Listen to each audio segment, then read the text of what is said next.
Purihin po ang atin pong Panginoong Diyos. Ayan, ano po yung pakiramdam ninyo? Malamig po ba? O medyo umiinit-init na? Ayan, medyo mainit ang panahon, ano?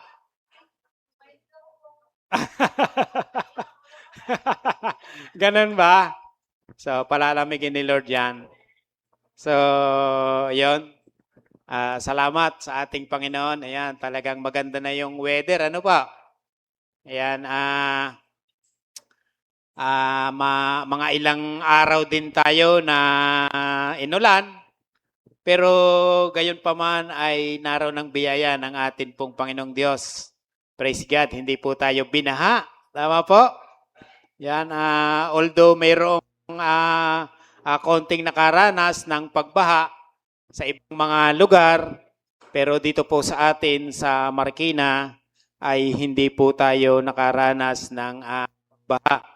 Dahil po sa wisdom na ibinigay ng atin pong Panginoong Diyos sa ating mga leaders dito po sa Marikina. Amen po. Yan, naniniwala po ba kayo na binigyan ng wisdom ng ating Panginoon yung mga leaders sa Marikina? So, binigyan po sila na kung saan ay talagang naroon yung na makatulong sa mga mamamayan ng bayan ng Marikina. Kaya naman tayo po yung nagbe-benefit po noon. So ngayon po ay tayo po ay magpapatuloy sa atin pong series at sa atin pong topic na kung saan ay, kung inyong matatandaan, last Sunday ay atin pong pinag-aralan yung part 1. Tama po ba? Yan. So yung iba po ay wala nung Sunday. Ngayon po ay pag-aaralan naman natin yung part 2 ng atin pong Jesus Delivered the Message of Salvation Part 2. So, makita natin na last week, ang ating Panginoon ay ipinakita niya yung kanyang concern sa mga bata. Tama po, yun po yung kasi yung naging topic natin last week, na kung saan ay ang ating Panginoon, hindi lang po siya concerned sa mga adults, kundi concerned din siya sa mga bata. Kasi nakita ng ating Panginoon, siyempre siya, nakikita niya yung potential ng mga bata. Dahil nga yung matanda, sa bata naman nag-uumpisa eh. Kaya naman yung thinking ng ating Panginoong Diyos, kung atin pong pag-aaralan, ay naroon yung grace, naroon yung kanyang compassion sa mga bata, kung papaano yung mga bata ay para manatili din sa pamumuhay na naaayon sa kalooban ng ating Panginoong Diyos. Kasi even sa atin, tayong mga adult sa kasalukuyan, ano ba yung nakikita natin sa ating society? Yan, bakit gumagana? Ano ba yung nakikita natin sa ating society? 'Di ba? Mayroon tayong nababalita ng mga kaso ng mga bata sa mga paaralan. Nakikita natin o nababalita natin na mayroong estudyante na bubugbog ng teacher. 'Di ba? Mayroong estudyante na namamaril ng mga estudyante o kapwa estudyante. So ibig sabihin nakakalungkot yung ganong kalagayan ng mga bata. Ibig sabihin talagang simula pa lamang hindi nila natutunan yung patungkol sa maayos na pamumuhay. Kaya naman napakalaki ng negligence ng isang magulang kung yung anak ay mapapabayaan sa ganoong kalagayan. Tama po, kaya lagi nating ipinapaalala yung mga magulang at yung magiging mga magulang ay talagang bantayan, turuan, i-guide ang mga anak para po sila ay makalakad ayon din sa kalooban ng Panginoon. Katulad po natin. Di po ba, patuloy po tayong pinapaalalahanan ng ating pong Panginoong Diyos na tayo nga po ay manatili sa Kanya dahil siya po yung bahala sa buhay po natin. Nga lamang may mga magulang na hindi talaga ganun ka-convince na maniwala sa salita ng ating Panginoong Diyos. Hindi ganun ka-convince na akayin ang kanilang mga anak sa ating Panginoong Diyos. Kaya naman dumarating ang time sa buhay nila na parang too late na. Ibig sabihin, naiisip nila na dapat pala, bata pa lang, naturoan ko ng anak ko. So, yung mga ganoong pangyayari sa buhay ng ibang tao, alam niyo po ba na much better sa ating mga Kristiyano na doon pa lang aralin na natin? Di po ba? Ano po yung ibig kong sabihin? Yung buhay ng ibang tao, pag-aralan natin, isama natin sa experiment natin, na ito yung naging lifestyle nila, ito yung naging outcome o ito yung naging benefit sa kanila. Di po ba? So sa ganong bagay pa lamang, tayo mismo maa-apply na natin sa ating sarili. Ay, hindi ko gagawin yon kasi nga, ganun ang nangyari sa kanya. Yun ang naging benefit niya. O, di ba? So even sa atin, nanay, tatay, magulang, kabataan, so wag po tayong makalimot na tayo rin po ay mag-experiment sa atin pong sarili. Yun po yung isa na napakaganda na maging mindset po ng bawat isa sa atin. So ngayon,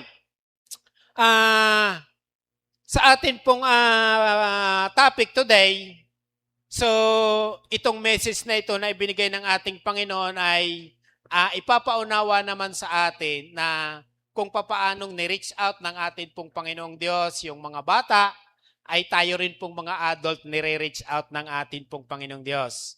Dahil nga po noong ang ating Panginoong Jesucristo ay nangaral noong mga panahong yon, almost 2,000 years na ang lumipas, ay talagang ang kanyang pangangaral ay talagang inaddress niya sa maraming mga adults na mga tao. Dahil nga noong mga panahong yon, ay marami ang blind pagdating sa katotohanan.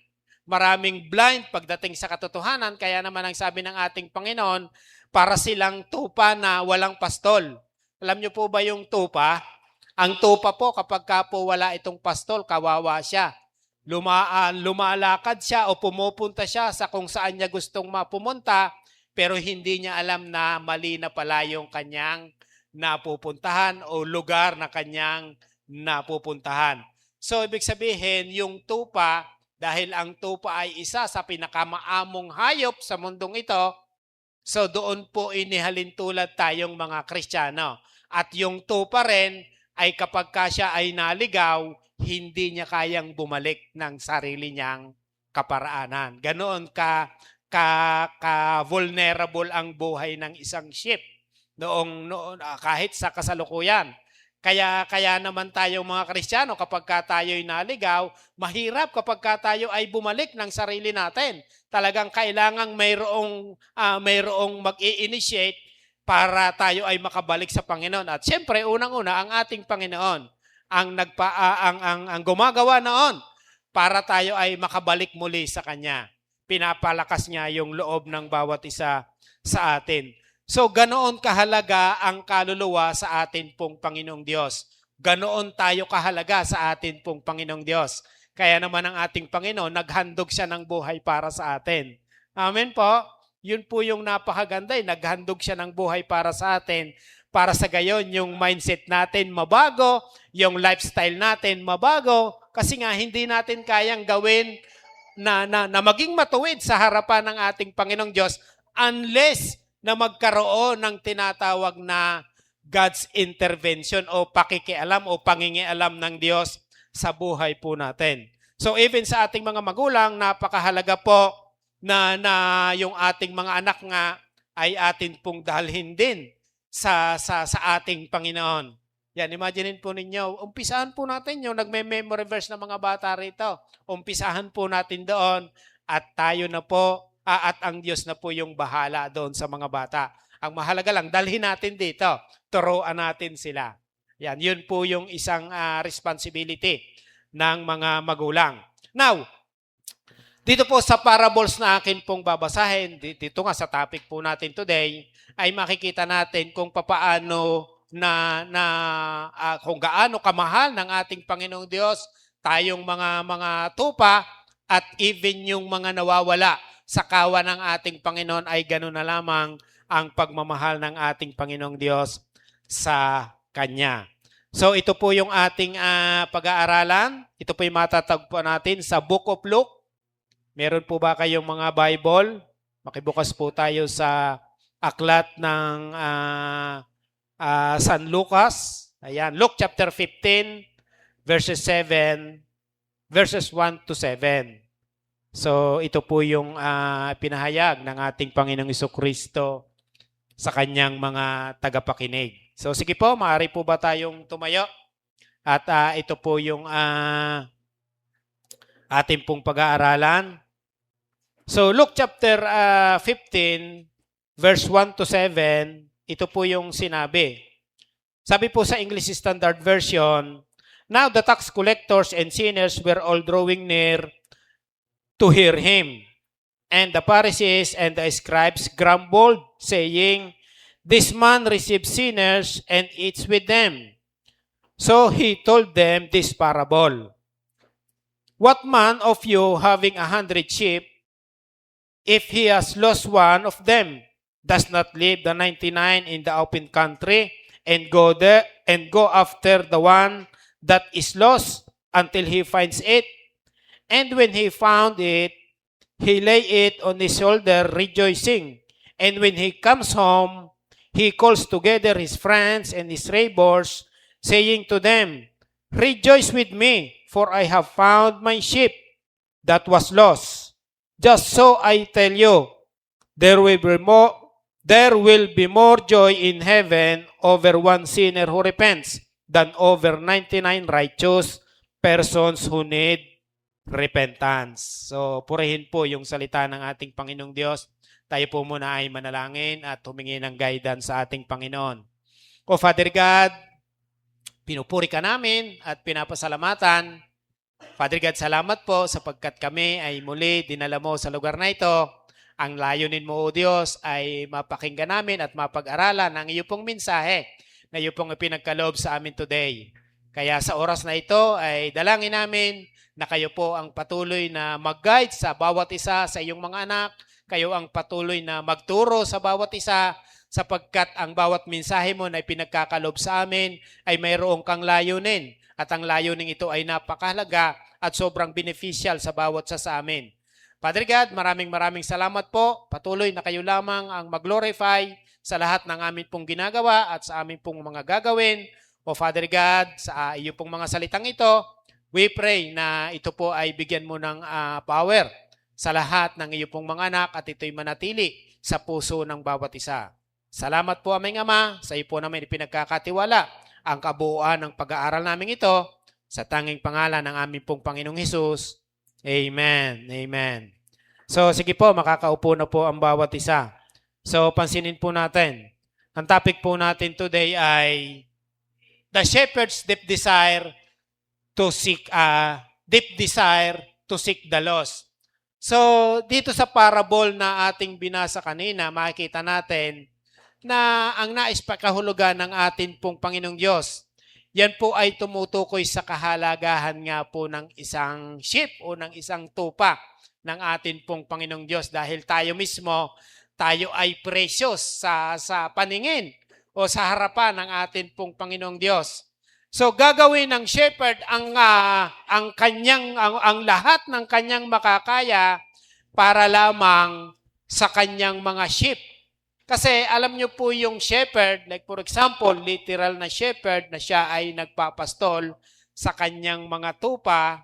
Iwan ko po kung kayo po ay nakakita na ng isang image nito, na yung mga shepherds talagang sila ay nagpupuyat para sa kanilang mga sheep. 'Di ba? So kung makikita nyo yung image na doon sa bansang Israel, yung mga shepherd naggagawa sila ng fence ba. Yung fence na yon, meron silang iisa lamang gate. At doon sa gate na yon, doon almost natutulog yung shepherd para lamang walang makapanila o walang makapasok na predator doon sa mga sheep na inaalagaan niya. So pansinin po natin, yung shepherd, doon siya natutulog doon sa gate noong binabantayan niya para lamang masecure niya yung kanyang mga sheep o flocks na inaalagaan. So ganon kahalaga sa kanya. Kaya nga ang ating Panginoong Jesucristo, ang sabi niya, I am the door. So siya raw yung pintuan. So sa kanya dumaraan yung mga sheep. So ibig sabihin, doon natin makikita kung gaano kamahal ng ating pong Panginoong Diyos ang bawat mga tupa niya. At tayo po yon. Tayo po ang isa sa mga tupa niya, sa maraming mga tupa niya dito sa buong mundo. So sa bawat pag-reach out ng Panginoon sa mga lost souls, palaging may humahad lang sa Kanya. So yan. Noong ang ating Panginoong Jesucristo ay nag-serve sa mga tao, hindi nawala yung mga nag-uupo sa Kanya. So ibig sabihin, yung mga nag-uupo sa Kanya, hindi nila nauunawaan kung anong ginagawa ng ating Panginoon. So yung mga nag-uupo sa Kanya, alam naman natin na sila yung mga Pharisees that time. So yung mga nag-uupo sa ating Panginoon, alam natin na sila yung mga Pharisees and Scribes na binasa nga po natin kanina. Na kung saan, kung ating matatandaan, bawat magagandang ginagawa ng ating Panginoon, sinusubaybayan ng mga Scribes and mga Pharisees. Tama? Sinusubaybayan nila ang ating Panginoon dahil nga ayaw nila na magpatuloy ang Panginoon sa kanilang ginagawa.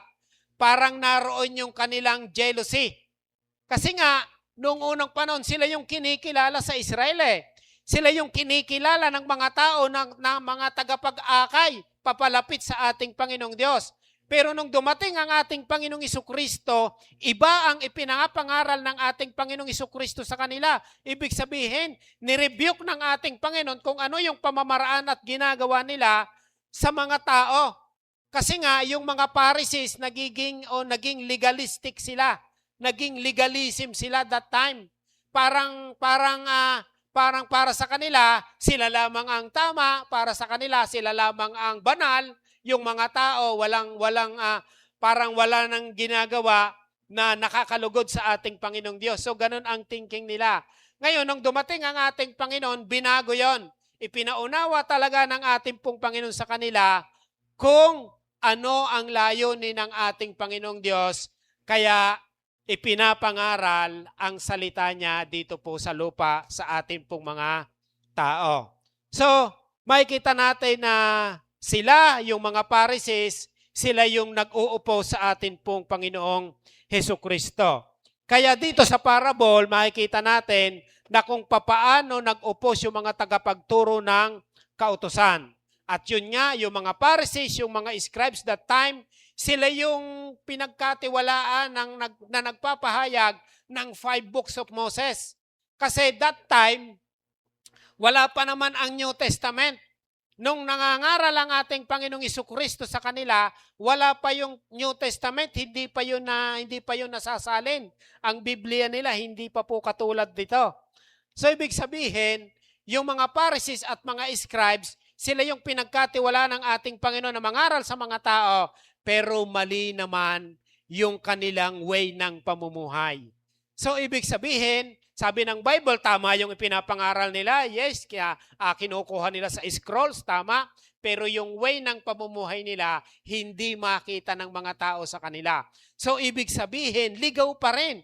Ligaw pa rin yung pamumuhay ng mga tao kasi tinutulad ng mga tao yung pamumuhay nila Pero nung dumating ang ating Panginoong Jesucristo, pinaunawa niyang mabuti sa mga tao that time dahil nga naging legalistic yung mga Pharisees that time. Kaya ang ang number 1 na prosecutors ng ating Panginoon that time ay walang iba kundi yun na rin mismong tagapagturo ng kautusan noong kanyang kapanahonan o nung panahong siya ay nag-start na mag-minister sa mga tao. Pansinin po natin, Pharisees and Scribes accuse Jesus. So yan yung sa verse 1 at sa verse 2. Kaya kung ating susuriing mabuti, bawat mga gawaing ginagawa ng ating Panginoon, doon makikita natin na yung mga Pharisees ang kumukontra o nag-uupo sa ating Panginoon. Parang naroon yung jealousy nila na dumarami yung tagasunod niya samantalang yung mga tagasunod natin umuunti. Diba? So ganun po yung thinking ng mga Pharisees that time. Umuunti yung mga tagasunod nila at lumilipat sa ating Panginoon. Kasi nga ang ating Panginoon, siya po yung living word. Ibig sabihin, siya mismo yung salita na ipinapangaral ng mga scribes, ng mga Pharisees that time. So, sila'y palaging nakabantay sa Panginoon para hanapan ng mali para lamang makapag-akusa sila sa ating Panginoong Hesukristo. Pero ni minsan, wala silang makitang mali sa ginagawa ng ating Panginoon. So yun po yung naging kalagayan ng ating Panginoong Hesukristo. Sila yung nalagang nag-reject sa ating Panginoong Hesukristo. Kaya nga sa atin, di ba, itinuturo sa atin na once na tayo nag-share ng Word of God, hindi po natin maiiwasan na rejectin din po tayo ng mga tao. Tama po? Kahit sa ating mga anak, hindi natin maiiwasan na rejectin tayo, hindi natin maiiwasan na hindi sila makinig sa atin. Hindi natin maiiwasan na parang hindi nila bigyan ng kahalagahan yung mga ipinapahayag natin sa kanila kahit naman iyon ay totoo, kahit iyon ay tama. So, yun ay isang rejection. So, yun ay masasabi natin na isa ring rejection. Once na mayroon tayong pinagpahayagan ng salita ng ating Panginoon at hindi naman nakinig sa atin. Alam niyo po, para po sa atin, isang malaking karangalan na sa ating Panginoon na tayo po ay nagbabahagi ng kanyang mga salita, may makinig man o wala. Amen po. Dahil ang ating Panginoong Hesukristo mismo, nangaral siya, hindi niya pinilit na maniwala kayo sa akin, makinig kayo sa akin. Basta ang ginawa ng ating Panginoon, nangaral siya ng nangaral, may makinig man sa kanila, may maniwala man sa kanila, ang ating Panginoong Diyos, baliwala sa kanya yan. Kasi nga, para sa ating Panginoon, ito yung layunin ko, kaya ako ay bumaba dito sa lupa, ang ipahayag sa inyo ang katotohanan, ngunit nasa inyo pa rin ang pagpili. Nasa inyo pa rin ang desisyon kung kayo ay makikinig o sasampalataya sa mga ipapahayag ko. So pansinin po natin, sabi diyan, now the tax collectors and sinners were all drawing near to hear him. And the Pharisees and the scribes grumbled, saying, this man receives sinners and eats with them. So para sa mga Pharisees, pansinin po ninyo, para sa mga Pharisees, isang kasalanan na ng ating Panginoong Hesukristo, yung siya ay nakikisama sa mga makasalanan at mga tax collectors. So, para sa kanila, yung katulad ng ating Panginoong Hesukristo na nangangaral, hindi dapat makisamang kumain doon sa mga makasalanan. Hindi nila nauunawaan na iyon ay way ng ating Panginoon para i-reach out yung mga taong yon. Kasi yung mga taong yon, lost. Ibig sabihin, yung mga taong yon, ligaw yon, hindi yun nakakaalam ng katotohanan, hindi nila alam ang katotohanan. At yun ang way ng ating Panginoon para ipabatid sa kanila kung ano yung katotohanan. Para sa kanila, awkward yung ginagawa ng ating Panginoon.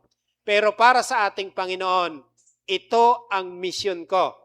Ito ang mission ko, kaya ako bumaba dito sa lupa para hanapin ang lahat ng mga naligaw. So, yun po yung ipinapaunawa ng ating Panginoon sa kanila.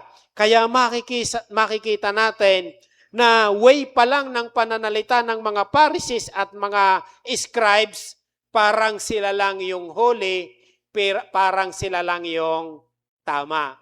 Di ba? So, yun yung makikita natin sa mga scribes and Pharisees nung mga panahong yon. Alam ng mga tax collectors, alam ng mga kasamahan ng mga sinners na si Jesus Christ ay gumagawa ng miracles. Tama po? Kasi nung mag-umpisang mangaral ang ating Panginoon, dahan-dahan ang ating Panginoon gumagawa ng mga miracles. At yung mga miracles na yon, yun ang hindi kayang gawin ng mga Pharisees. Di po ba? Yung mga miracles na yon, yun ang hindi magawa ng mga Pharisees. Kasi nga, yung mga Pharisees, hindi sila pinapanahanan ng banal na spirito. Kaya nga, hindi nila alam yung patungkol sa ipinapangaral ng ating Panginoong Hesukristo. Hindi nila alam ang patungkol sa isang taong bagong nilalang. Hindi nila alam yon. Kaya nga, kung mapapansin natin, John chapter 3, nung lumapit sa kanya yung isang tagapagturo ng kautusan, ang sagot ng tagapagturo ng kautusan ay tinatawag na parang makamundo o worldly, yung kaisipan ni Nicodemus. Diba? Hindi niya alam yung patungkol sa new creation. Hindi niya alam yung patungkol sa born again. Hindi niya alam yung patungkol sa pagkapakanak sa Spirit. Kaya naman naroon yung katuwiran o yung pahayag ni Nicodemo sa ating Panginoong Jesucristo na kung saan ay hindi niya maunawaan yung ipinapahayag niya sa kanya. Ngayon, habang gumagawa ng himala ang ating Panginoong Jesucristo that time, lalo naman siyang pinipersecute ng mga Pharisees. Kaya nga, isa nga itong parable na ito, na ipinahayag ng ating Panginoon na naririnig nila at naroon yung pag-upos nila sa ating Panginoon. Para sa kanila, ang taong ito'y nakikisama o nakikikain sa mga makasalanan. So para sa kanila, kasalanan na yon ng ating Panginoong Jesucristo. Pero para sa ating Panginoong Jesucristo, yon yung way niya para i-reach out ang mga hindi kumikilala sa ating pong Panginoong Diyos. Para imulat yung kanilang paningin o imulat yung kanilang spiritual eyes upang maunawaan nila kung ano yung katotohanan at kung ano yung patungkol sa kaharian ng langit noong nangangaral ang ating Panginoong Jesucristo. Tingnan niyo, dahil sila'y blind sa truth, hindi nila nauunawaan ang ginagawang pag-reach out ng ating Panginoon. Alam niyo po, kapag ang isang tao ay bulag sa katotohanan, hindi rin niya mauunawaan kung ano yung patungkol sa evangelism. Hindi niya mauunawaan kung paano yung pag-reach out sa tao. Kasi dahil bulag siya sa katotohanan, hindi niya rin alam kung ano yung pamamaraang ginagawa ng atin pong Panginoong Diyos. Pero kung ang isang tao alam niya ang katotohanan at alam niya ang patungkol sa kingdom, alam niya ang patungkol sa evangelism. Alam niya ang patungkol sa pag-reach out sa mga taong naliligaw para ilapit sa atin pong Panginoong Diyos. Yun po, once na blind sa truth ang isang tao, hindi niya kailanman mauunawaan ang patungkol sa evangelism. At pag hindi niya nauunawaan ang patungkol sa evangelism, hindi rin siya mag-evangelize. Tama po? Hindi siya mag-evangelize kasi para sa kanya, hindi ako kumbinsido rito. Para sa kanya, hindi ako naniniwala patungkol sa pag-reach out ng mga tao. Kaya hindi rin siya nakikisama o makikisama sa mga taong nag-i-evangelize o nagre-reach out ng mga tao para ilapit sa atin pong Panginoon. At ganon ang kaso, ganon ang kalagayan ng mga Pharisees at scribes that time. Pero, hindi kayang pigilan ng mga tao ang ating Panginoong Jesucristo sa pag-reach out sa mga tao. Kasi ang ating Panginoong Jesucristo, meron siyang timeline. Di po ba? Meron siyang timeline na kapag nag-umpisa siyang mag-ministry, almost 3.5 years lang, tapos na. Di po ba? Yun yung timeline. 3.5 years lang, tapos na, babalik na ang ating Panginoon sa langit. Ngayon, doon sa 3.5 years na yon, dapat alam na ng maiiwan ng ating Panginoon kung papaano nila ipagpapatuloy yung kanyang sinimulang gawain. Kaya nga nag-disciple ang ating Panginoon ng 12 apostles eh. Tama, nag-disciple, nagturo siyang mabuti araw at gabi, tinuruan ng ating Panginoon yung kanyang mga disciples kasi nga mayroon siyang timeline. So para po sa atin mga kapatid, gaano po tayo ka-convince doon sa ginawa ng ating Panginoong Jesucristo? Para po sa atin, tayo po ba ay nagkakaroon din ng timeline? Nagkakaroon din po ba tayo ng goal sa ating sarili? Na pagkatapos ng ganitong panahon, ganito na ipahayag ko na sa aking mga anak ang salita ng Diyos. Di po ba? So, yun po ay timeline din. Yun po ay goal din. Parang ang ating Panginoong Jesucristo, may goal siya. Nag-set sa ng goal noong siya ay nangaral sa mga tao. Yung goal niya, makapag-disciple siya ng 12 na tatayo at magpapatuloy. At yun niya ay nangyari sa kanya. Tama po? So, ganun din po nawa maging mindset ng bawat isa sa atin. Di po ba? Magkaroon din po tayo ng mindset na katulad ng mindset ng ating Panginoong Jesucristo. Pasinin po natin. Pangalawa, sabi rito, shepherd's love and compassion for one lost. So, noong tinulig sa o noong kinwestiyon ng mga Pharisees ang ating Panginoong Jesucristo patungkol doon sa sinners, doon sa tax collectors, ang ating Panginoon nagpahayag sa kanila ng parable. At ito nga po yung parable na ipinahayag. Tingnan po ninyo, dito po nagumpisa yung parable ng ating Panginoon.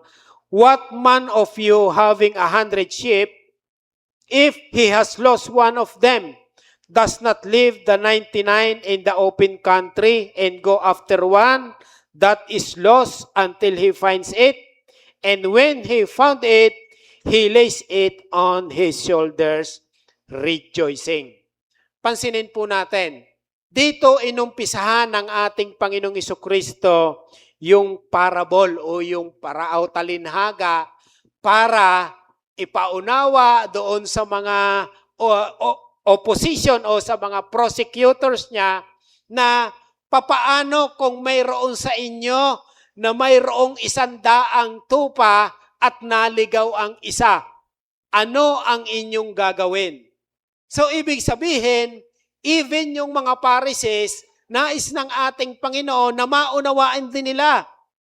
Kaya ang ating Panginoon nagbigay o nagpahayag sa kanila ng talinhaga na katulad nga nitong talinhagang ito. Kasi nga ang ating Panginoon, mahal niya yung mga tupa eh. So kaya ipinahayag niya, ito yung pattern o ito yung standard. Ito yung nais na ipaunawa ng ating Panginoon sa kanila. So ang isang shepherd, alam niya at kilala kung sino-sino ang tupang nawawala o nawawalay. Di po ba? Halimbawa, sa inyo mga leaders, sino sa inyong mga dinidisciple ang absent? Di ba alam nyo? Di ba? Ay, wala sa ganito. O, sino sa inyong dinidisciple ang natutulog? Di po ba? So, ibig sabihin, alam nyo yung nangyayari sa inyong mga dinidisciple. Ngayon, ganun din po yung shepherd. Alam niya kung mayroong kulang. Ay, wala si ganito. Di ba? Wala si ganito. Ano kayang nangyari? Di ba? Ay, matagal nang wala si ganito. Di ba? Alam ng shepherd kung may nawawala o may nagkukulang sa kanyang mga inaalagaan. Ibig sabihin, ang shepherd, naroon yung heart niya sa kanyang flock o doon sa sheep na kanyang inaalagaan at inilalapit sa ating Panginoon. So ang sabi ng ating Panginoon, kung malaman mong kulang ng isa, hindi ba't iiwan mo ang iba upang hanapin ang nawawala? Diba? So isang pag-ibig yon sa nawawala. Isang pag-ibig yon sa isang taong naliligaw. Ngayon mga kapatid, papaano sa ating mga magulang, papaano kung yung anak natin ang naliligaw? Di po ba? Ano yung heart natin sa kanila? Di ba? Ano yung heart natin? Ano yung iniisip natin sa kanila? Di po ba? Sigurado ipapanalangin nating mabuti yung ating anak. Tama ba? Kasi alam natin, naliligaw yung ating anak at kailangan siyang ipasok. Kailangan siyang ipasok sa kulungan at yun nga po yung sa paghahari ng ating Panginoon sa mga lost sheep. So alam niyo po, maraming tao na ang mindset ay hindi naman mahalaga ang isa. Yan. May mga tao na ang mindset, hindi naman mahalaga yung isa, isa lang naman yun eh. Pero dito sa parable na ito ng ating Panginoon, yung isa napakahalaga, tama po. Imaginein po ninyo, iniwan yung 99 para lamang doon sa isa. Di po ba? Para doon sa shepherd, yung 99 okay naman to eh. Okay naman ang lifestyle nito. Pero yung isa, kawawa siya. Di po ba? Maaring kung ano na yung ginagawa niya, maaring baka naman papariwara na siya o maaring nasisila na siya ng masama. Di ba? So may mga ganon na nangyayari. Hindi lang sa katulad nitong iglesia, kundi sa ibang mga iglesia pa. Tama po. At ang duty ng iglesia, hindi lang po ng pastor, ay yung i-reach out yung nawawala. Amen po? Kaya nga ang iglesia, hindi dapat nawawala yung evangelism. Hindi nawawala yung discipleship. Dahil doon nagpapatuloy yung gawain ng ating Panginoon. So yun yung dapat maunawaan ng bawat isa sa atin. So hindi tumitingin ang Diyos sa pangkalahatan o hindi lang tumitingin ang ating Panginoong Diyos sa pangkalahatan o estatistika, tumitingin din ang Diyos sa individual. Ayan, kasi nga bawat isa mahalaga sa ating Panginoon. Amen po? Imagine po ninyo, magulang, mawala yung iyong isang anak. Diba? Ano kaya ang iyong mararamdaman? Diba? Kung ikaw ay may 5 anak, mawala yung isa, so 4 na lang yung nananatili sa iyo. Makakatulog ka kaya noon? Diba? O, nasa na kaya yung aking anak? Nasa na kaya yung aking isang anak? So, ganun din po mga leaders, ganun din po yung dapat maging mindset natin. Hindi lang sa ating mga biological na mga kapatid, pero yung mga kapatid din natin sa pananampalataya at lalo na yung mga disciples natin, nawa maging ganun din po yung heart natin. Ay, wala yung aking isang anak, kumusta na kaya siya? Diba? Ano na kaya yung kanyang ginagawa? Diba? Ano na kaya yung kanyang pinagkakaabalahan? So, hindi lang tumitingin ang ating Panginoong Diyos sa maramihan, kundi sa individual din. Kasi minamahal ng Diyos ang bawat tupa at ito ang itinuturo ng ating Panginoon. Ayan. Ito ang itinuturo ng ating Panginoon na mahalin ang bawat kasapi ng kanyang iglesia at mahalin ang isa't isa. Amen po? So, iyon ang isang itinuturo ng ating Panginoon doon sa kanyang parable. Kaya tingnan po ninyo, John chapter 10 verse 11, I am the door. Sabi, I am the good shepherd. The good shepherd lays down his life for the sheep. So, ito nga yung sinabi ko sa inyo kanina na yung mga shepherds, sila ay nagtitiis, nagsasacrifice para lamang mabantayan yung kanilang mga inaalagaang mga tupa. Kaya ang sabi ng ating Panginoon, I am the good shepherd. The good shepherd lays down his life for the sheep. Kahit siya'y maulanan, kahit siya'y malamigan, kahit siya'y mag-sacrifice, alang-alang sa ikaliligtas, alang-alang sa ikabubuti ng kanyang mga inaalagaan. So nawa po, lahat ganun po ang maging mindset natin.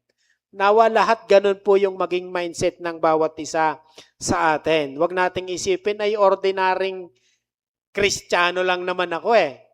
'Di ba? Hindi po dapat ganun ang maging mindset natin. Ang dapat maging mindset natin, maging kaisa tayo doon sa sinimulang gawain ng ating Panginoong Hesukristo. So ibig sabihin, parang ganito. Una, yes, palagi tayong ini-encourage, palagi tayong pinapalakas ang loob. Pero maging goal din naman natin sa ating sarili na someday, tayo rin naman ang magpalakas ng loob sa iba. Tama po? Hindi yung tayo yung palaging pinapalakas ang loob. Balika, kumusta ka na? Misa naman tayo rin naman ang mangumusta. Tama po? Ibig sabihin, iyon ay pakikiisa natin sa gawaing iniwan ng ating Panginoon sa atin. Tama po? So, ganun din nawa ang maging mindset natin. At yun ang itinuturo ng ating Panginoon dito po sa topic niyang ito sa atin. Ang isang karakteristik ng sheep ay ganito. Hindi niya kayang bumalik once na siya ay mawala o naligaw. So, ito po yun. Kinakailangan siyang hanapin ng shepherd. Ito ang ipinapaunawa ng Panginoon sa bawat sa atin. Ibig sabihin, talagang ang isang tupang mahina, hindi siya basta makakabalik maliban na may mag-i-initiate na umakay muli sa kanya.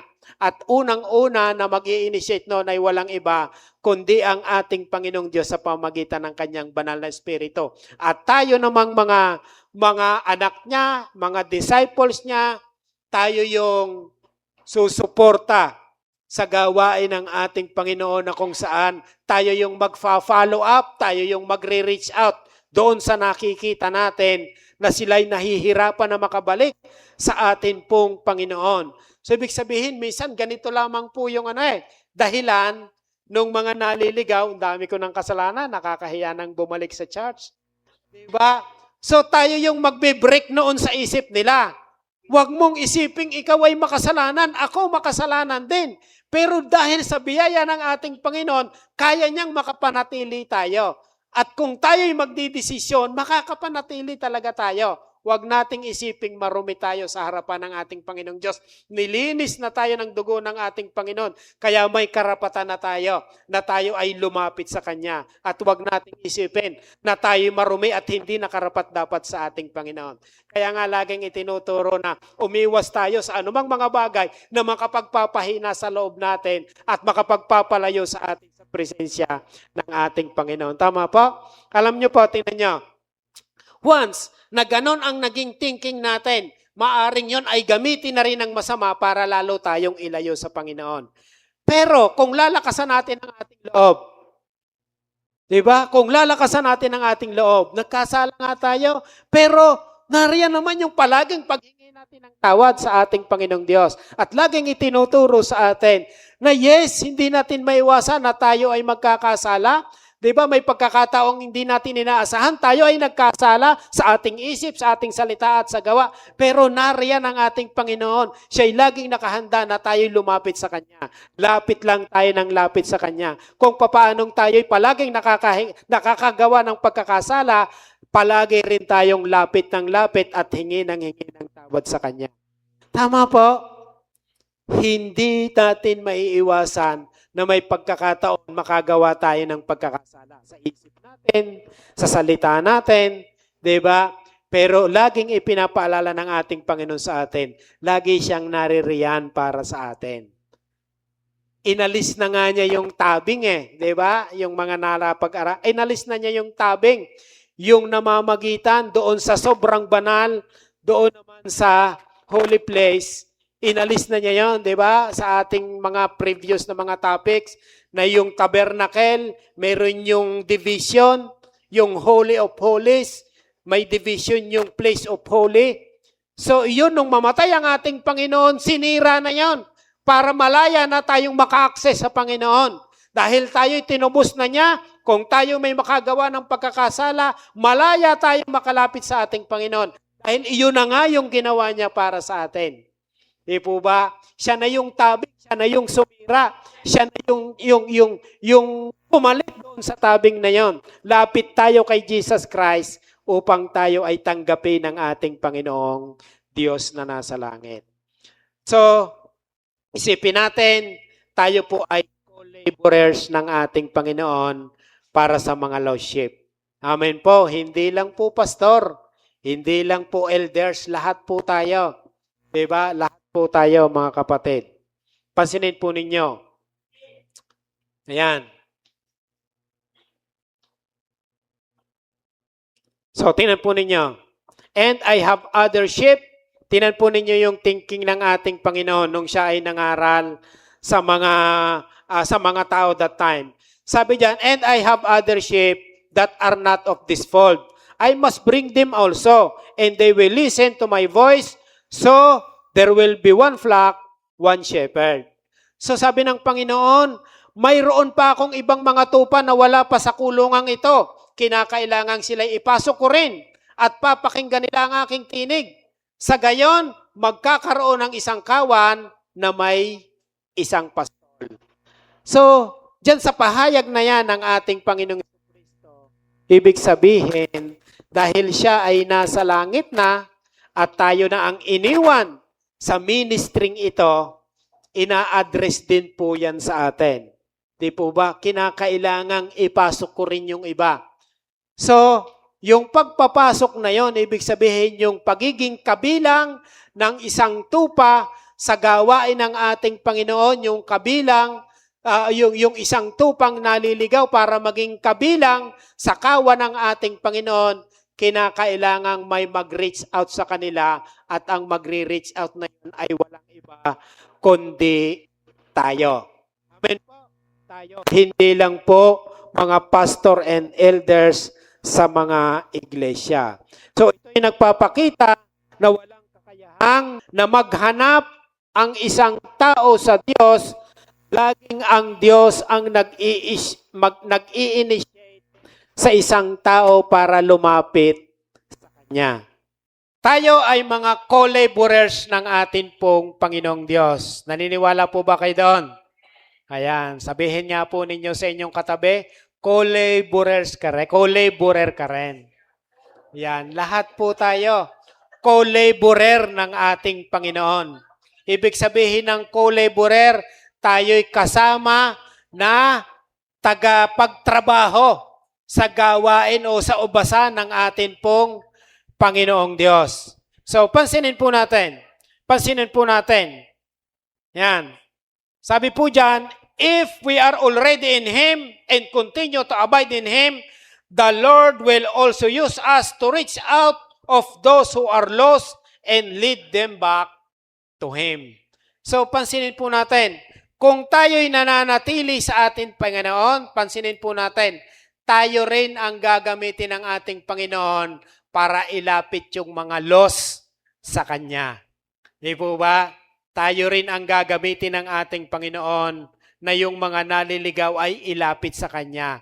Siya'y kumikilos sa pamagitan ng Kanyang banal na Espiritu, tayo na may kumikilos physically para ipahayag natin doon sa mga lost na Siya ay mahalaga sa harapan ng atin pong Panginoong Diyos. Walang ibang gagamitin ng ating Panginoon para i-reach out sila, kundi tayo. Ngayon mga kapatid, ang tanong, willing po ba tayo? So yun po yung tanong sa bawat isa sa atin. O baka naman tayo yung palaging nire-reach out. Di ba? Kung tayo yung palaging nire-reach out, paano tayo makakapag-reach out? Tama po? Kinakailangan, isipin natin na ayaw ko nang palaging ako ang nire-reach out. Dapat mag-i-stand na ako sa pananampalatayang ito dahil gusto ko rin namang makapag-reach out sa iba. Tama po, dapat ganun po yung thinking natin. Hindi po tayo yung laging kinukumusta. Yes, hindi tayo lahat ay mataas ang pananampalataya, pero dapat maging kaisipan din po natin yon. Amen po, sumagi rin sa isip natin yon. Na ayaw ko nang palaging ako yung kinukumusta. Mag-i-stand ako sa pananampalatayang ito. Pero napakasarap ng kinukumusta, tama po? O, kumusta ka na? Di ba? Kumusta ka na? At yung pangungumusta na yon, may hatid na yun na kalakasan sa atin. Amen po? May hatid yun na kalakasan. Encouragement kasi yun sa atin. Di ba? Pati yung pag-i-invite. Di ba? Ano, kumusta na? Pwede ba tayong mag-meet up? Kaya nga lamang, minsan, sin lang ang nangyayari. Tama po? Sin lang ang nangyayari. Wala man lang response. Di po ba? So, isa yon sa dapat na maging kaisipan natin. Oo nga, napakasarap na ako ay nagre-reach out. Hindi yung palaging ako na lang ang nire-reach out. Baka naman kung ganun ang gawin ko ay patuloy na akong magiging malakas pagdating sa paglaban sa anumang hamon sa buhay. Hindi po ba? Way yon ng experiment natin sa atin pong sarili bilang mga Kristiyano. Ayan. So, tingnan po natin. Pangatlo. So, shepherd's invitation and celebration. So, sa verse 6 na tayo. Sabi po sa verse 6 ganito.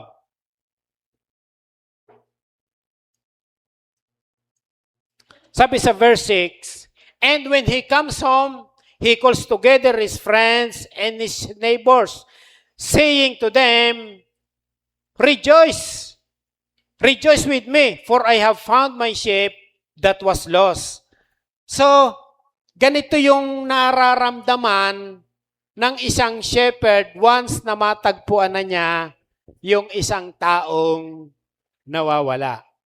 Yan. So, mga leaders, sa mga cell group leaders, ano yung pakiramdam nyo kapag yung matagal nang hindi nyo nakakasama ay muli nyong nakasama? Di ba? Parang yung ngiti natin, umaabot hanggang dito, no? Tuwan-tuwa tayo. Di ba? Hindi lang physical na nakikita sa atin, pati yung kalooban natin. Parang tumatalon ang puso natin sa kagalakan. Kasi muli nating nakakasama yung hindi natin nakasama.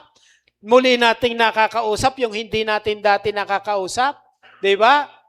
Muli nating nakakwentuhan yung dating hindi natin nakakwentuhan.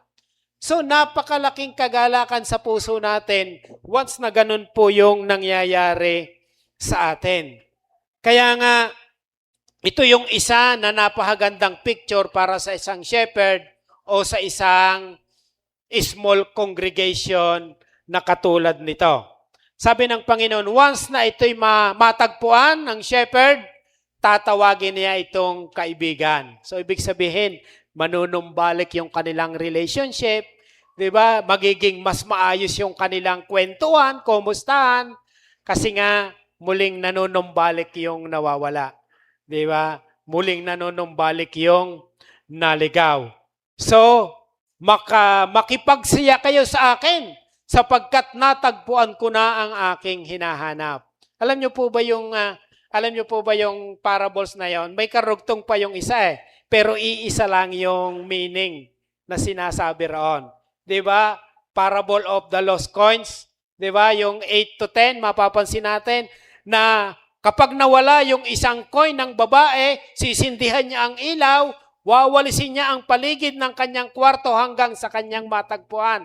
At kapag natagpuan niya, i-invite niya yung kanyang mga kaibigan, kapitbahay, at sasabihin, makipagsiya kayo sa akin sapagkat natagpuan ko na yung coin na hinahanap ko. Imaginin po ninyo. Isipin po ninyo yung coin. Halimbawa, meron ka lang 5 piso. Sa iyong palagay, magwawalis ka pa ba? Mag-aabala ka pa ba sa kanya? Isipin mo, okay lang yon. Marami pa naman akong 5 piso. Di ba? Pero ipinapakita ng ating Panginoon, kahit yung isa na yon, mahalaga. Di ba? Kahit yung isa na yon, anuman ang value noon, mahalaga pa rin yon. Para doon sa pinagkatiwalaan. Mahalaga pa rin yun sa ating Panginoon. At the same time, dapat maging mahalaga rin sa atin. Tama po? So, yun yung kahulugan ng parable na ipinahayag ng ating Panginoon. 2 parables, pero iisa lamang ang meaning. 2 parables, iisa lamang ang meaning na sinabi ng ating Panginoon. Hindi kailangang pagalitan ng shepherd ang tupa. Instead, hindi kailangang pagalitan ng shepherd ang tupa kapag ito ay kanyang natagpuan.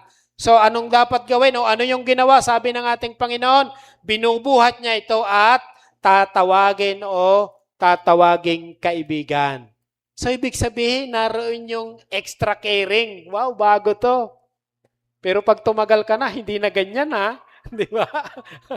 Di ba? So ibig sabihin, dapat may maturity rin. Di ba? Kagaya sa atin, di ba? Tinuturuan, dapat maging mature naman tayo. Di ba? Parang ganun ang tinuturo sa atin. Dapat maging mature naman tayo. Hindi naman yung lagi tayong papasanin. Di ba? Hindi lang lagi tayong bubuhatin. So, yun ang sinasabi na kung saan ay ang Christianity hindi lang mananatili sa ganoong level. Tandaan po natin, Christianity is generation to generation. So wag natin kalilimutan generation to generation. Kaya kung tayo ay isa na sa tagasunod ng ating Panginoon Jesucristo, isipin natin hanggang kamatayan tagasunod tayo ng ating Panginoong Jesucristo. Amen po. At hindi rin dapat na ups and down tayo. Ibig sabihin, kung tayo'y nasa mababang level, paakyat tayo ng paakyat, pamature tayo ng pamature dapat. Hindi pwedeng mature ako ngayon, next week, immature na ako. Di ba? Di ba? Ngayong linggong ito, sobrang dami kong nakumusta kong mga kaibigan, mga disciples ko. Pero next week, second week, wala na. Parang ako na rin. Kailangan. Kumusta ka na? Ano na nangyari? Di ba? So mga kapatid, makikita natin na ganon kahalaga ang isang tupa sa atin pong Panginoong Diyos. Ito ay isang malaking challenge sa bawat isa sa atin. Hindi lamang pastor ang mag-i-initiate para maghanap. Kasama rin po yung buong congregation. At kapag nakita ang nawawala, hindi lang ang pastor ang masaya, kundi ang buo ring congregation. Tama po? Yun po. Tingnan po ninyo. Masaya po ba tayo kapag may nare-reach out na bago? Masaya po tayo. Masaya po tayo. Kaya nga ako, as pastor, masaya rin. Kapag may nakita kong bago, tapos hindi agad pinapakawala ng ating leader. Wow! Napakasarap tingnan. Di ba? Even ang ating Panginoon, tuwan-tuwa. Kasi bago yon, kinorner agad natin, hindi agad pinalabas. O, sandali lang. Di po ba? Kaya lang minsan, hindi bumabalik eh. Di ba? So, ibig sabihin, yun ay challenge sa atin. Bakit hindi siya bumalik? Ibig sabihin, maaring may kulang pa yung pag-cater natin sa Kanya. Tama po? Maaring may kulang pa yung ating ginagawa para sa Kanya. At yon ay ipinapaunawa sa atin ng ating Panginoon. Ayan, pwede ba nating palakpakan ang ating Panginoon? Diba? Dahil sa kabutihan niya sa bawat isa sa atin. Dahil sa Kanyang ipinapahayag sa atin. So, dapat po tayo maging masaya kasi una, nakatupad po tayo sa panawagan ng ating Panginoon. Isa po yon kung bakit tayo masaya. Na kung saan, hindi man siya nagpapatuloy agad, pero meron agad tayong naitanim sa Kanya. Tama po? Meron agad tayong naitanim sa isang tao na inalaw ng ating Panginoon na makapakinig ng ipinapahayag natin. Ikalawa, nagkakasaya rin sa kalangitan dahil sa isang makasalanang nagbalik loob sa Diyos. Pansinin po natin. At ito po yon sa number 4, sa pang-apat. Rejoicing in heaven. So, tingnan po ninyo, dito po natin mapipicture na napakahalaga ng isang taong makasalanan sa paningin ng ating Panginoong Diyos. Di po ba? Dito sa verse 7, sabi diyan, just so I tell you, there will be more joy. Ayan. There will be more joy in heaven over one sinner who repents than over 99 righteous persons who need no repentance. So makikita natin, hindi lang po tayo nagiging masaya once na may isang taong nagbalik loob sa Panginoon. Even ang kalangitan, sabi po dyan sa verse na yan, even ang kalangitan ay nagkakasaya rin o nagdiriwang din sa isang makasalanan na nagbalik loob sa ating Panginoong Diyos. So imagine po natin kung gaano ka-precious ang isang soul sa harap ng ating Panginoon. Di ba? Alam niyo po ba yung anghel sa kalangitan? Ang sabi ng Bible, hindi sila mabilang. Multitude sila. Hindi sila mabilang sa rami. Laksa-laksa. Sabi, laksa-laksang anghel. So ibig sabihin, laksa-laksang anghel sa isang tao lang na makasalanan na nagbalik loob sa ating Panginoon, nagkakasaya sila sa langit. Imaginin po natin kung gaano tayo ka-precious sa harap ng ating Panginoon. Imaginin po natin kung gaano ka-precious sa harap ng Panginoon yung isang sinner na nagbalik loob sa ating Panginoong Diyos. So wala itong katumbas na halaga dito sa lupa. Kaya naman wala ring katumbas na halaga ang salvation ng isang tao. Tama po? Wala. Kaya nga ang salvation ng isang tao hindi kayang bayaran ng anumang kayamanan ng mundong ito. Pansinin po natin. Mark chapter 8 verse 36 and 37. Sabi po dyan, sapagkat ano ba ang mapapala ng isang tao, makamtan man niya ang buong daigdig, ngunit mapapahamak naman ang kanyang sarili. Ano ba ang maibabayad ng isang tao para mabawi niya ang kanyang buhay? Di ba? So kahit mapa sa isang tao ang kayamanan ng mundong ito at wala naman sa kanya ang kaligtasan, hindi naman siya pinaghaharian ni Kristo, kabilang pa rin siya sa pinakakawawang tao sa mundong ito. Amen po? Nakukuha natin? Kabilang pa rin siya sa pinakakawawang tao sa mundong ito. Pero, kung ang isang tao, siya ay napakahirap, pero nasa kanya naman ang Panginoong Jesucristo, siya ay sumasampalataya at pinaghaharian ng Diyos, kabilang siya sa napakapalad na tao. Amen po? Kabilang siya sa maghahari ng lahat ng kayamanan na pag-aari ng ating Panginoong Jesucristo. Co-heir o kasamang tagapagmana ng ating Panginoong Jesucristo. Ganoon po kapalad ang isang Kristiyano. Amen po? Kaya mapalad po tayo kung tayo'y nananatili sa ating Panginoon, kung tayo'y patuloy na sumasampalataya sa ating Panginoon. At alam niyo po ba ang psalmist, meron din po siyang sinabi. Pansinin po ninyo, sabi po sa aklat ng mga awit ganito, hindi kaya ng sino man ang sarili ay matubos, hindi kayang mabayar at tubusin sa kamay ng Diyos. Ang bayad sa kanyang buhay ay halagang sakdal taas. Gaano man ang halagang hawak niya ay hindi sapat upang siya ay mabuhay ng hindi na magwawakas at sa labi ng libingan ay hindi na masasadlak. Pansinin po natin ito mga kapatid. Ayan. Upang siya ay mabuhay ng hindi na magwawakas. Eternal life. Diba? Eternal life. Sabi doon sa taas, ang bayad sa kanyang buhay ay halagang sakdal taas. Gaano man ang halagang hawak niya'y hindi sapat. Mapasa atin man ang kayamanan ng mundong ito, hindi ito sapat para tayo'y magkaroon ng buhay na hindi na magwawakas. Kaya nga ganon kahalaga ang isang kaluluwa sa Panginoon, ganoon tayo kahalaga sa harapan ng ating Panginoon. Kaya kung ganoon tayo kahalaga sa harapan ng ating Panginoon, paano kaya yung ibang mga tao? Tama po? Hindi po ba tayo mako-convince na, oo nga, i-reach out ko kaya sila? Oo nga, makisama kaya ako sa evangelism na gagawin ng iglesia, na ginagawa ng iglesia. Kasi ganun pala kahalaga ang kaluluwa sa harapan ng ating Panginoon. So mga kapatid, lahat po yan. Yan po ay hamon sa bawat isa sa atin. Kaya para po sa bawat isa sa atin, naisip na po ba natin kung gaano tayo dapat magpasalamat sa Panginoon? Hindi po ba? Gaano po tayo nagpapasalamat sa Panginoon habang naiisip natin na ganito pala tayo kahalaga sa kanyang harapan?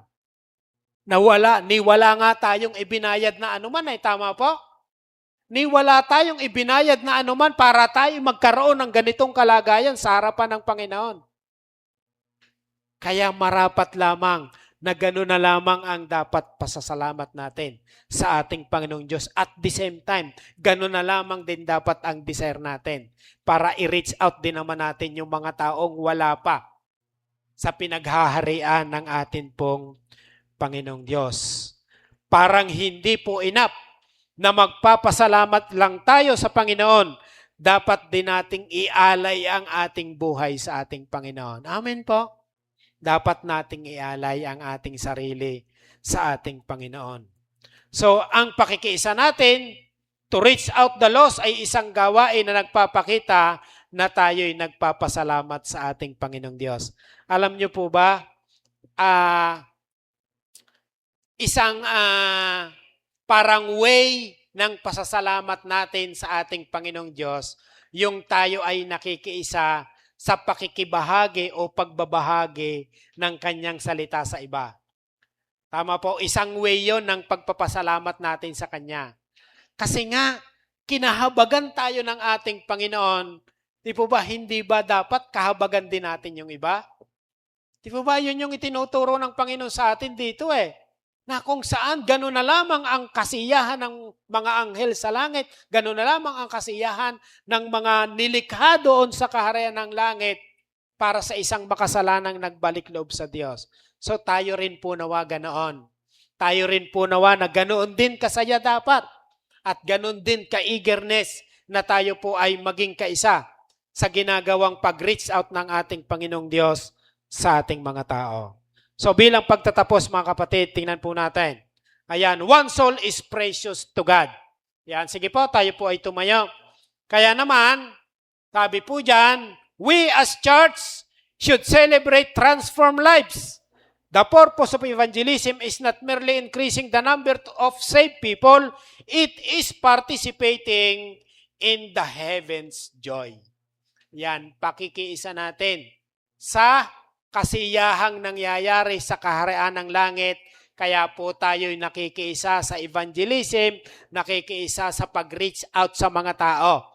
Dahil iyon ay way ng pasasalamat natin sa atin pong Panginoong Diyos. Iyon ay way na kung saan tayo ay naghahandog ng ating buhay sa ating Panginoong Diyos dahil sa kabutihan na ginawa niya sa bawat isa sa atin. Amen po? Palakpakan po natin ang ating Panginoon. Ayan. So tayo po ay umawit. So mga kapatid, makita po natin na gano'n na lamang ang kahalagahan ng bawat isa sa atin sa harapan ng ating Panginoong Diyos. At gano'n na lamang din kahalaga yung mga lost souls sa harapan ng ating pong Panginoong Diyos. Bilang kanyang mga lingkod, bilang kanyang mga anak, mga kapatid. So, ang challenge po sa atin, paano po tayo makikisa sa sinimulang gawain o sa iniwang gawain ng ating Panginoon sa atin? Alam niyo po, lahat po tayo mayroong kakayahan. Amen po. Lahat po tayo may kakayahan. Kasi lahat tayo biniyayaan ng ating Panginoon ng kalakasan, biniyayaan tayo ng karunungan, biniyayaan tayo ng talento. So, ibig sabihin, halos lahat na ibinigay sa atin. Ang kulang na lamang, yung gamitin natin ito para sa ikaluluwalhati ng ating Panginoon. Yun na lang po yung kulang, mga kapatid. Kung ano yung nasa atin, yun yung gamitin natin. Kasi kung ano yung nasa atin, enough yun para ma-encourage natin yung ibang tao. Tama po? Ang hilingin natin sa ating Panginoon, mas lalo tayong i-fill ng Kanyang Holy Spirit upang lalo niyang magawa o lalo nating magawa kung ano yung iniwan niyang gawain sa bawat isa sa atin. Yun lang po, mga kapatid. Yun lang yung susi o yun lang yung way para magawa natin kung ano yung ipinapagawa ng ating Panginoong Diyos sa bawat isa sa atin. Huwag nating tingnan yung kahinaan natin. Lahat tayo may mga weaknesses. Amen po ba? Lahat tayo may mga weaknesses. Pero yung weaknesses na yon, huwag naman nawa yun ang maging reason kaya hindi na natin gamitin ang lahat ng mga nasa sa atin para mag-glorify natin ang Diyos sa buhay natin. Mga kapatid, nawa, sa paglabas natin sa iglesyang ito, baon-baon natin ang mensaheng ito ng ating Panginoong Diyos. Baon-baon natin ito kahit tayo matulog o anuman sa buong linggong ito. Next week, gano'n na naman, mayroon na naman ulit tayong mapapakinggang another message mula sa ating Panginoon. We pray, mga kapatid, na hindi po nasasayang yung bawat mga messages na naririnig po o ipinagkakalob ng ating Panginoong Diyos sa bawat isa po sa atin. Mayroon at mayroon po tayong magagawa. Father God, nagpapasalamat po kami sa iyong kabutihan at katapatan sa amin sapagkat bawat mga messages na ipinagkakalob mo sa amin, Father God, china-challenge mo po kami kung papaano po namin gagamitin o kung papaano po kami tutugon sa bawat panawagan mo po sa amin. Kaya, O Diyos, dalangin po namin na mas patuloy po nawa, O Diyos, na i-fill mo po kami ng iyong Holy Spirit upang sa gayon, Panginoon, mas patuloy na i-desire ng puso namin na kami po ay magpagamit sa iyo upang i-reach out ang maraming mga kaluluwa na nais mo rin silang pagharian, O Diyos. Father God, narito po kami, narito po ang iyong pong mga anak, narito po ang iyong iglesia. Lahat kami, Panginoon, ay pinagpala mo sa lahat ng aspeto ng amin pong buhay.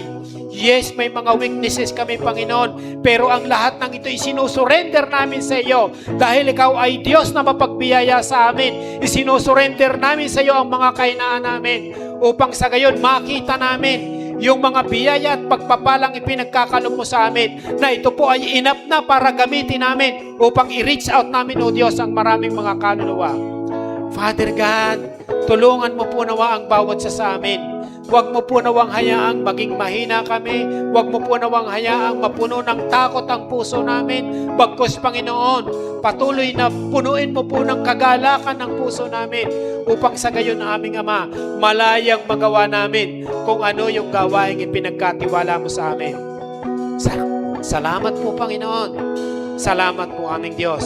Ang lahat po ng ito'y aming ipinagkakatiwala sa inyo dahil kayo po ang Diyos na makagagawa ng mga bagay na imposible para sa amin. Subalit pawang possible lamang para sa inyo.